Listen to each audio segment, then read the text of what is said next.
Our problem is not the Democrats. Our problem is not the liberals. Our problems are not the progressives. Our real problem comes from people who call themselves our allies. Our problem comes from people who would even consider themselves part of our movement. I was born in Lane County, just outside of Springfield. I have family all over Oregon. I know the damage the Democrats have done to this state. I know that they're responsible for the tax increases, the insane environmental regulations. I know that they're going after our guns. I know that they're going after businesses and property rights. But at the end of the day, how can we get mad about liberals behaving like liberals? It's true. Their side knows what they want to achieve, and they aren't afraid in any way of going and actually making that and actually doing what they campaign on doing. You can't blame a Democrat for being a Democrat. What I'm here to argue, and I hope that I can get you guys to agree with me on this, but we need to hold our own side accountable. We need to do a much better job of that. As FreedomWorks, Matt Kibbe famously argues, sometimes you have to beat the Republicans before you beat the Democrats.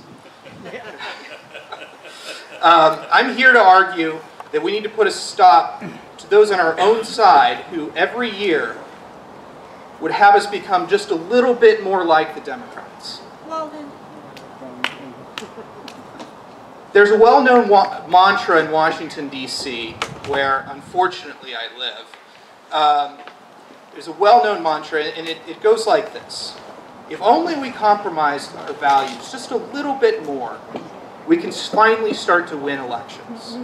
Well, we've been trying that. We tried that in 2008, nominating John McCain.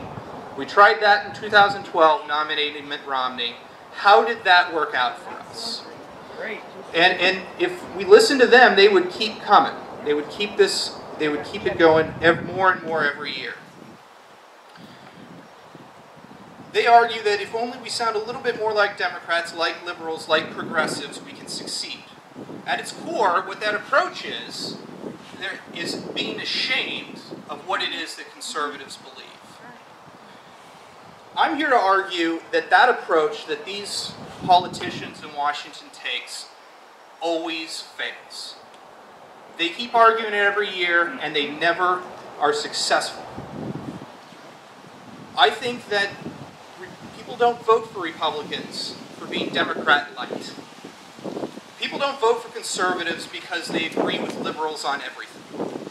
When they vote for conservatives, when they vote for Republicans, it's because the Republican conservative believes in something and believes very powerfully in a very specific set of values, and those values don't change. I'm here today hopefully to offer a little bit of hope. I want to talk to you guys about a little bit what FreedomWorks is working on for the next 2 years, and I'm hoping to work with you guys to really try and start getting some victories on the board. Because that's what this is about. That's why you guys are here. This does not have anything to do with us coming here and enjoying some fine salmon burgers. This is about victory on policy. And the way we do that is by engaging on legislative campaigns and political campaigns. And we need to start winning if we're going to be successful in advancing our values. I'm here to show you that by doing the right thing and by taking the conservative approach, the true conservative approach, we can do at least three very basic things. I think that we can win on campaigning on conservative principles, specifically the ones I'm going to talk about today. I would argue that these things I'm going to talk about are politically popular. And I believe that a majority of Americans, and polling will show this, they agree with us on these issues. And I think that we can expand the base of people who agree with us to independents, moderates, and minorities by advocating for these issues. I think we can expand the people who would come to rallies like this. But what we need to do is prove that by doing the right thing we can win. And we can win without compromising our principles and by doing the right thing here. So over the next 18 months, FreedomWorks is really working on following few issues. I'm sure that none of you guys would be surprised to hear that one of the main issues we're focused on over the next year is Obamacare. Can I get a show of hands? Who here supports Obamacare? Unanimous. No one does. That's great. Well, let me tell you something. Last year we saw a lot of ads across the country on Obamacare, and specifically Republicans campaigning with voters across the country, saying that they wanted to repeal Obamacare. The term was full repeal. Well, it's not 9 months since the November elections, and in Washington, D.C., the Republican leadership in the House and Senate are not talking about full repeal. They're saying that full repeal is impossible, and what we need to do is fix Obamacare. Well, you can't fix Obamacare.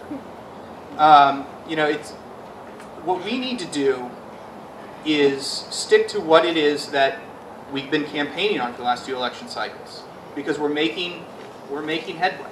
There's a lawsuit that's going through the Supreme Court right now. It's called King v. Burwell. And if this lawsuit, we win, it's going to knock one of the stools out from Obamacare. It's going to really take away one of the major components that has made Obamacare work over the past few years. And if we win on that healthcare case, it's going to make Obamacare a major issue. Now, if we're going to repeal Obamacare, it's not going to happen before 2016. It's not going to happen with Obama as president, because he would never sign that bill. But what we need to do, if we're going to make a difference, we have to make sure that our presidential candidates make firm commitments now that they are willing to go out and repeal Obamacare. If they don't make that commitment, I'm going to let you guys into a little secret. Politicians don't like doing things that are tough. They don't like doing things that are controversial.